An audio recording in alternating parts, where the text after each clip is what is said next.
Whew. Hello. Today we're going to talk about an iconic shotgun. One that has been around for over 70 years, has put the nail in the coffin of the, at the time, most iconic shotgun, and one that just continues to stand the test of time. That, my friends, the Remington 870. Clear, nothing in the chamber. Now let's talk. This is a Wingmaster, the 870 Wingmaster. All steel receiver, machined from a solid piece of steel. Wonderful shotgun. This one was made sometime in the 60s. Buttery smooth action. Let's talk about the particulars. Twin action bars. Make for a nice, smooth, strong action. Stops binding. If you have one action bar, as many shotguns before this time did, there's a chance if you torque the grip here that it can cause a bind. This allows even tension when cycling the action and stops binding. This is a Wingmaster. Nice high polished steel. Fancy bluing and a walnut stock. They've been available in many configurations. The 870 Express, introduced in the 80s, was very popular, with a matte finish, a basic hardwood stock, and later synthetic stocks.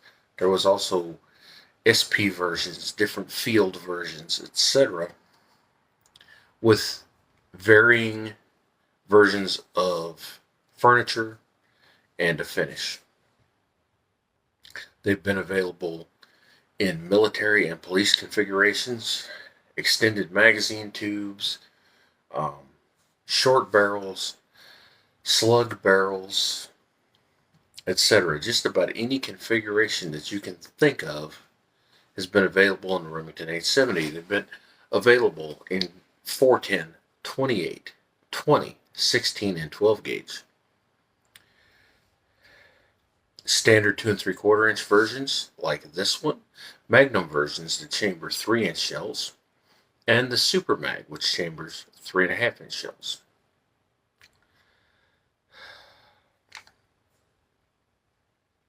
The Wingmaster is what got it all started. There were varying models of the Wingmaster, ones with ringed forends, not quite so fancy finishes, etc., in the beginning. Later on, the nice checkered walnut and the fancy blue became standard all the way across the board. They've been available with plain barrels, which this one came with, vent rib barrels, trap models, skeet models, special field models, etc., ones with English stocks, pistol grips, folding stocks, etc. All sorts of aftermarket accessories as well. Being a pump shotgun, it's very reliable. Those of you that know autoloaders know that sometimes they have trouble with light loads. Also, some autoloaders, when not tuned properly, can have some issues with heavier loads where the bolt will actually peen the inside of the receiver. With a pump, it's a stick shift. You're manually operating everything. It doesn't matter if it's a 2 3/4 inch shell or a 3.5-inch Magnum.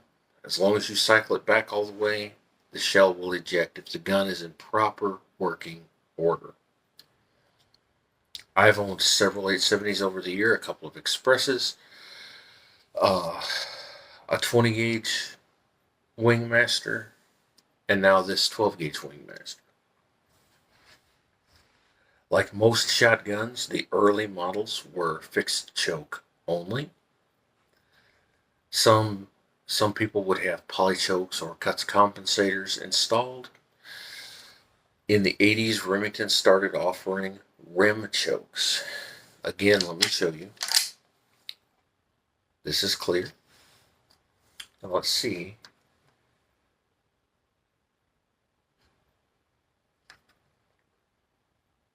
Not quite loose enough. One good thing about the rim chokes is that they can be removed with a quarter. Sometimes you can just get your finger in there,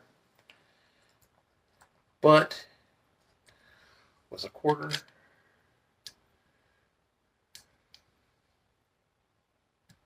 there we go. This one needs lubed a little bit, but it'll come out. Okay. I'll show you the choke. Most of us are familiar with removable screw-in chokes.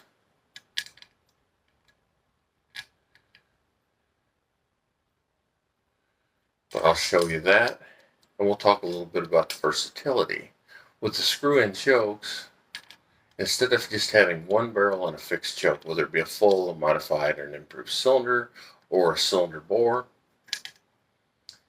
you have the versatility of being able to change the chokes. This one is a modified, I believe. We'll check it here in a second once I get it out.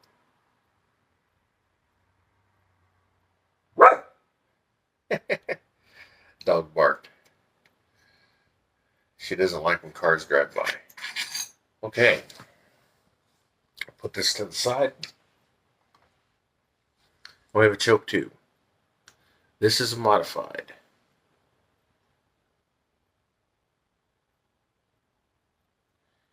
Yes, modified.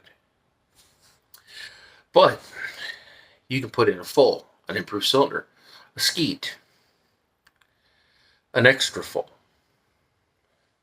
a rifled choke tube for slugs, or a super full for turkeys, etc. Choke tubes are the way to go if you're going to shoot steel shot. Most fixed choke barrels are not approved for steel shot. Many, at least, are not approved for steel shot. So that's something to think about. And it adds a whole level of versatility to your shotgun. Let's put this back. When installing a choke tube, you always want to put it in place, turn it backwards a couple of times so that you don't have it cross-threaded, and then back. Again, this one needs lubricated, but that's fine. I'll take care of that in a little bit. Adds a lot of versatility to your shotgun. Now, I mentioned that this shotgun was manufactured in the 60s. Therefore, it did not come with screw-in chokes. It did not come with the rim choke system. Well, how did you get that? Well, some people would take the barrel and have it threaded for screw-in chokes. But what I did was I found a barrel that was already threaded, and since it's an 870, they're interchangeable. So I installed a rim choke barrel. Added a lot of versatility to the gun. This one is a 26-inch model. Great for walking. It's nice and short. It's good for upland hunting, such as rabbit hunting, quail hunting, things like that. We're going to do a lot of walking and a lot of quick shooting. I also have the factory original 28-inch barrel, which would be a good, it's a modified choke, would be a good general purpose barrel. And it's a plain barrel, no vent rim. And then I have a 30-inch barrel This is good for wing shooting, for duck hunting, bird hunting, such as doves, things like that, and also good for trap. Many prefer a shorter barrel for skeet, but I like the longer barrel. The longer barrel allows for smoother swings, better follow throughs, etc. These are very versatile. You can do all sorts of things. Add different barrels, um, slug barrels. You can get iron sighted smoothbore barrels for Foster style slugs.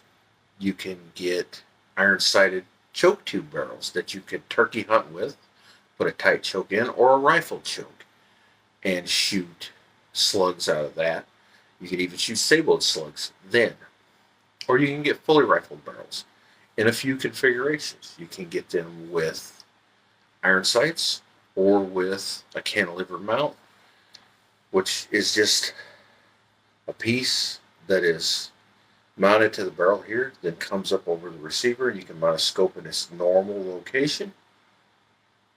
And it allows you to remove the barrel without changing zero on your gun. Very nice if you live in a place where shotguns are required for deer hunting. You can sight in your slug gun and then still have it for rabbit hunting or bird hunting or something like that. Just change out the barrels, the scope just stays on the barrel. Really nice. Takedown's pretty easy. You just take this off here. There are some changes over the years that have happened with the 870. The early models, such as this one, had a detent on the ring here. And the magazine cap had little indentations. The spring-loaded detent would hit that and it would lock it in place. Later models had detents in a little plastic follower that came up from the magazine tube and matching detents in the magazine cap. If your barrels and your magazine caps are mismatched, there's a simple fix. You can buy a wave washer or lock washer that you install between the barrel ring and the magazine cap. That holds everything in place. They're available from various manufacturers. I've got one installed on this because someone put an aftermarket, or not aftermarket, but a later model magazine cap on this. So in order to keep it locked in place, I use this wave lock washer. It works just fine. You notice this has a sling swivel on it. Somebody replaced the magazine cap. Fortunately, they didn't drill a stock for a sling stud or anything like that, but it doesn't have the original magazine cap.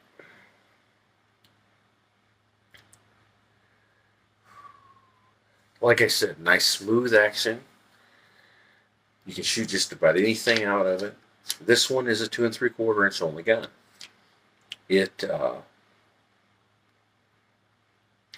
Though it has a 3-inch chambered barrel, you can only shoot 2 3/4 inch shells out of it because the ejector will only eject 2 3/4 inch shells. Now I've been told that you can change that out with a gunsmith and convert it to 3-inch shells.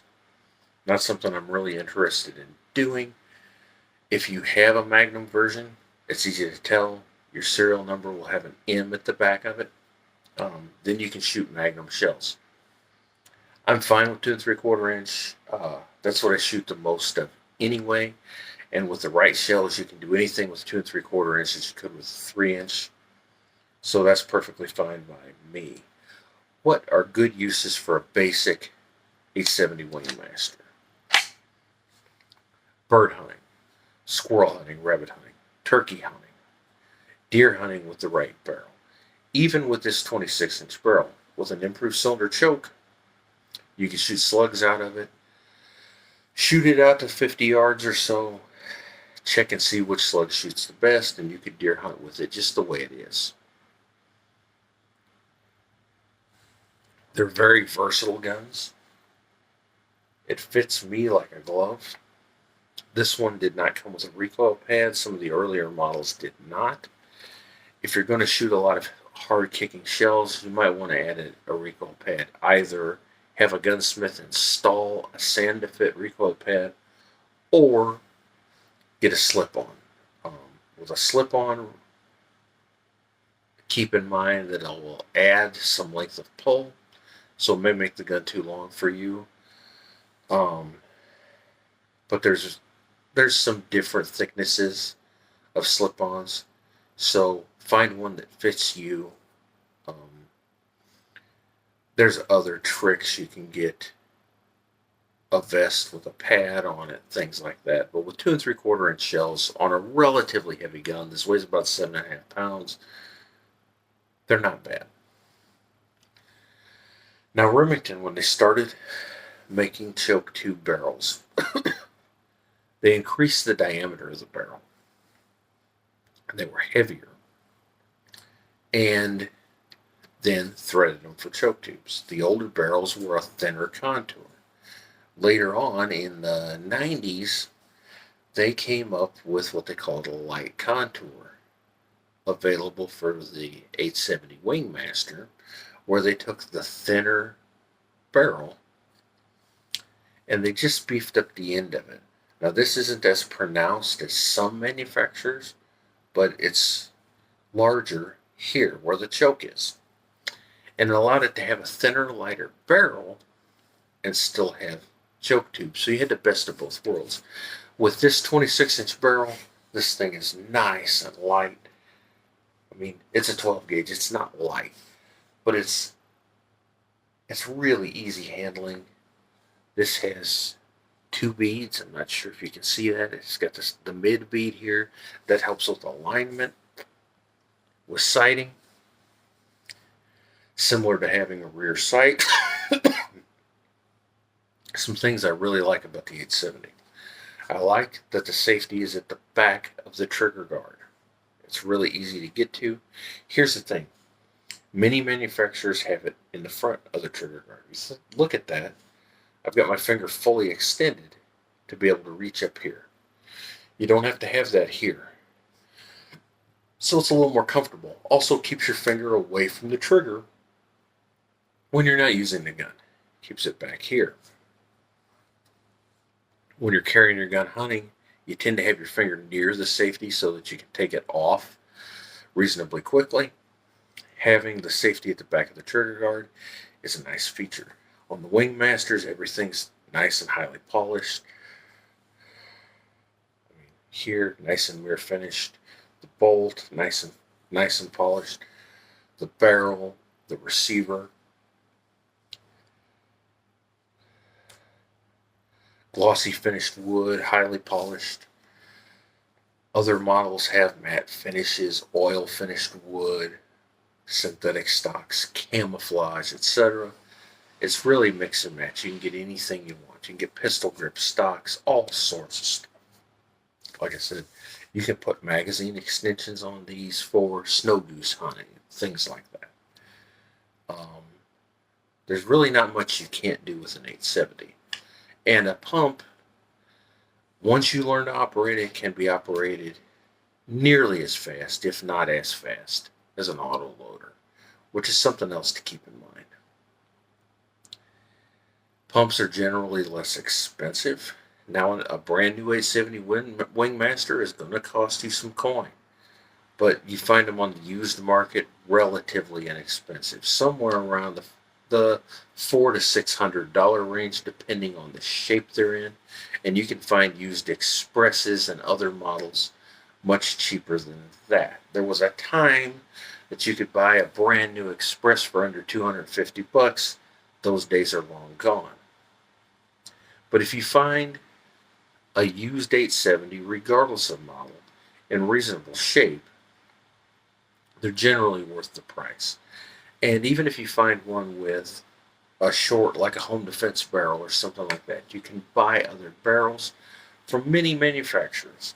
From Carlson, there's some Chinese-made barrels out there today. I've heard some varying reports on their quality. But as a general rule, they're serviceable barrels. Mossberg makes barrels for 870s. I had a Mossberg fully rifled slug barrel for an 870 Express that I had years ago, and it was a very accurate barrel. So there's lots of options. Like I said, you got an old fixed choke 870 collecting dust in your closet. It's full choke, but you want to duck hunt with it. You want to be able to shoot steel shot. You can get a choke tube barrel like I have done. Um, I've got a couple of them now. Put a slug barrel on it. Deer hunt with it. You could set it up. You could have a smooth bore iron sighted slug barrel for close range, fast moving stuff, deer drives, things like that. And then you can put a cantilever fully rifled barrel on it for slightly longer range, more precision. Put a 30-inch barrel on it for trap shooting. Put a 26-inch barrel on it for rabbit hunting and things like that. Maybe for quail hunting or pheasants or something like that. Put a 28-inch barrel on it for just all-around stuff, maybe dove hunting and whatnot. They're extremely versatile. Mossberg at one time even made a barrel for this gun. Yes, Mossberg made Remington 870 barrels. Mossberg even made a barrel that converted this gun into a muzzleloader. Used a 209 shotgun primer, turned it into an inline muzzleloader. Now you couldn't scope it unless you used a saddle mount, and then if you removed the barrel or removed the mount, you lost your sight aim, you lost your zero. But it did have decent iron sights on it too. If you happen to find one of those barrels, they're generally expensive, and many times they haven't been taken care of, and the rifling's not in great shape because of corrosive powders. But if you happen to find one, it would be a great addition to an 870. I said you can put synthetic stocks on it. I did that to my other Wingmaster that my wife now has, because the stock was just really beat up. So we put a synthetic stock on it. The gun wasn't anywhere near as good a shape as this. I wasn't running collector value or anything like that. The guns have been around for around 75 years. In almost continuous manufacture. There was a little bit of time after Remington's last bankruptcy where they weren't manufactured, but they're up and running again. They now have the Wingmaster and the Fieldmaster. The Fieldmaster has an oil finished stock and a matte finish, where the Wingmaster is like this, polished blued, nice walnut. You can get fancier walnut stocks. You can get trap stocks. They made them in trap models with Monte Carlo stocks. They've made them with thumbhole stocks for turkey or deer hunting, depending on the model. There was backboard trap versions where the barrel was overboard for tighter patterning. You name a configuration, Remington's made it at some point for the 870. The main competitor of the 870 is the Mossberg 500. Mossberg 500, though a fine gun and has some of the same features, they don't make one quite as nice as the Wingmaster. They also have an aluminum receiver, a few more plastic parts, things like that. It's a less expensive shotgun, but still a serviceable shotgun. But if you just want a nice, good-looking, smooth-handling shotgun, you can't go wrong with an 870 Wingmaster. You can find an older fixed choked one for a reasonable price. You can always add a barrel to it for choke tubes, things like that. That's going to cost you a few $100. But when it's said and done, you'll still be in it cheaper than a brand new Wingmaster. So that's always an option. Various versions over the years with either press checkering like this or cut checkering. If you don't want to beat up your wood, you could put a synthetic stock on it, put your wood in the closet. Keep it for later. There's so many things you can do.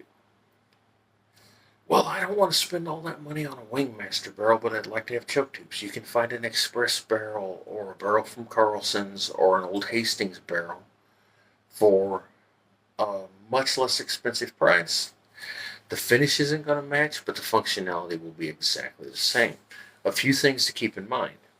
Though this is a 2 3/4 inch non-magnum receiver, it does take magnum barrels. It says right on the barrel, 3-inch chamber in magnum receivers, 2 3/4 inch shorter in all others. Meaning, even though it's a 3-inch chambered barrel, you still only want to shoot 2 3/4 inch shells on a non-magnum receiver, which is what I'm going to do. The newer barrels have a 3.5-inch chamber, but with the same stipulation. If you put them on a magnum receiver, you should only shoot 3-inch shells. And if you put them on a non-magnum receiver, you should only shoot 2 3/4 inch shells or shorter. So 3-inch or shorter in a magnum, 2 3/4 inch in a non-magnum. Again, with modern shells, 2 3/4 inch will do anything. You can hunt turkeys, geese, etc. with the right shells. So having a 2 3/4 inch gun is not a handicap, especially with modern shells. But there was a period of time where most shotguns were 2 3/4 inch, up into the 70s or 80s, and guys still hunted waterfowl and turkeys and deer, etc., with those guns without issue. Some guns were only chambered for 2 3/4 inch. The Remington 1100, they had 3-inch versions. They didn't cycle well with the 2 3/4 inch gun, with the 2 3/4 inch shells. The Winchester 1400, many of the Winchester Model 12s, etc., a lot of the 870s, etc., etc., etc. Guys have been hunting with just 2 3/4 inch guns for over a century, and it'll continue that way. There's no reason that you can't get by with just a 2 3/4 inch gun. But if you happen to find a Magnum, then you have the ability to shoot 3-inch shells. Or if you have a gunsmith converted, etc. And it does add some versatility, but it's not necessary. This gun with an extra full choke and a 2 3/4 inch turkey load, an ounce and a half of number 6s or 5s or 4s, will be more than enough for turkeys out to 40 yards once you've padded your gun and you've got the right shell that shoots it well. You can shoot buckshot out of it. You can shoot slugs out of it. You can do anything with this pump shotgun. You don't have to worry about it hanging up with light loads. They tend to recoil a little more than auto loaders because of them being a fixed breech gun. But in a reasonably weight shotgun, especially with field loads, the recoil is not bad at all. I took this thing squirrel hunting with the 30-inch barrel on it this weekend, shooting 2 3/4 inch shells, 1 ounce and ounce and a quarter loads, and had no issues with recoil. Because it doesn't have a rubber recoil pad. If you happen to hit your collarbone, you're going to get a mark on it, but it's not bad.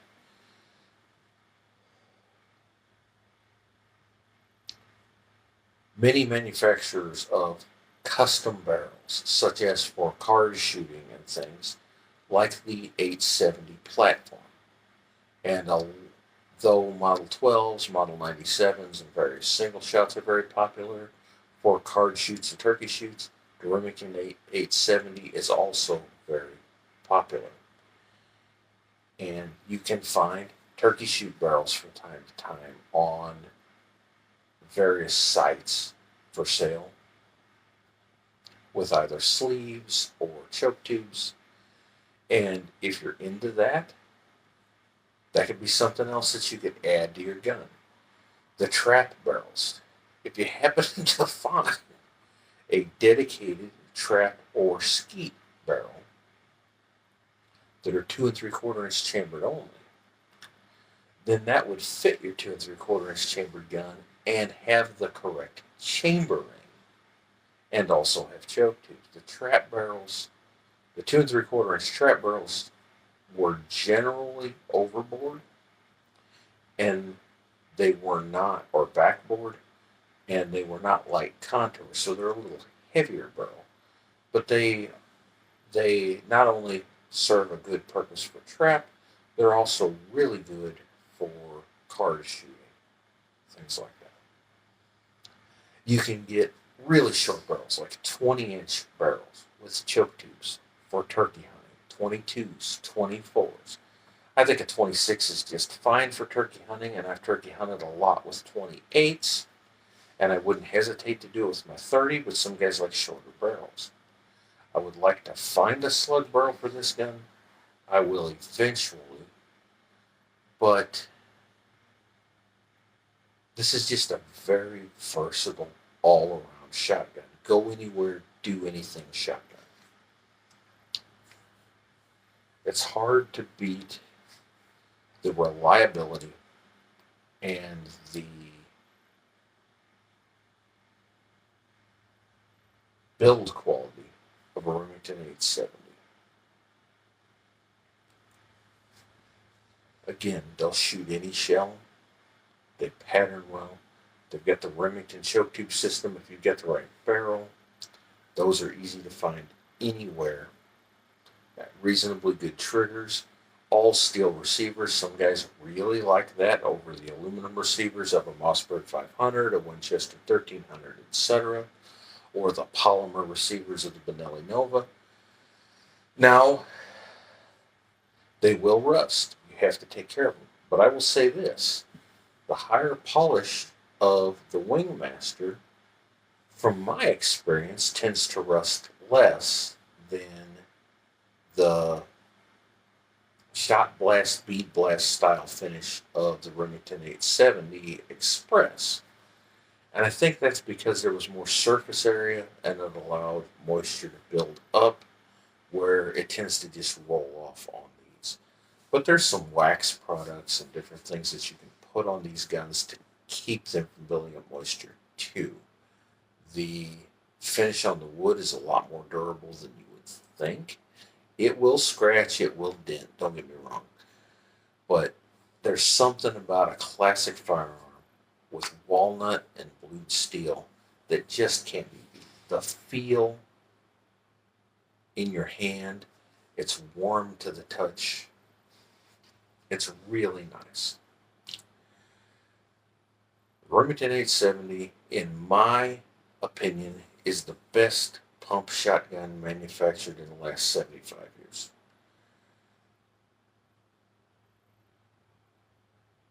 It's extremely reliable. There's plenty of good ones out there. Um, Very versatile. It's it's like having a Glock. There's all sorts of aftermarket parts available, even Timney triggers, various different styles of stocks, thumb hole stocks, pistol grips, etc. It's the Swiss Army knife of shotguns. If you have to have one shotgun to do everything, you can't go wrong with the Remington 870. So if you happen to have one in your closet and you haven't used it in a while, by all means, take it out, use it. If you're looking for a new or new to you shotgun, give the 870 a look. Many people will say you should look at the older ones, not the newer ones. I would recommend looking at the used market for cost. But Remington is rolling out the new Field Masters and Wingmasters, and from the reviews I've read, they're good shotguns.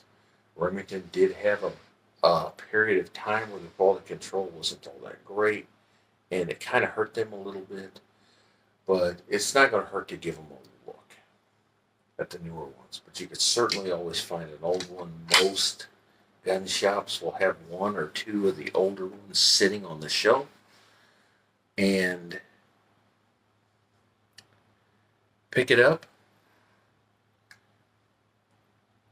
You may really, really like it. You may not like the fit and the feel. That's fine. If you do, pick one up. You're not going to regret it. Folks, this has been my overview of the Remington 870. I've been shooting them for over 30 years. I've owned multiple 870s over the years. I think the Wingmaster is the best of the bunch. And I plan on using this for a very long time. Thank you so much. Like and subscribe if you want to. If not, oh well, it's a free country. And we'll see you later.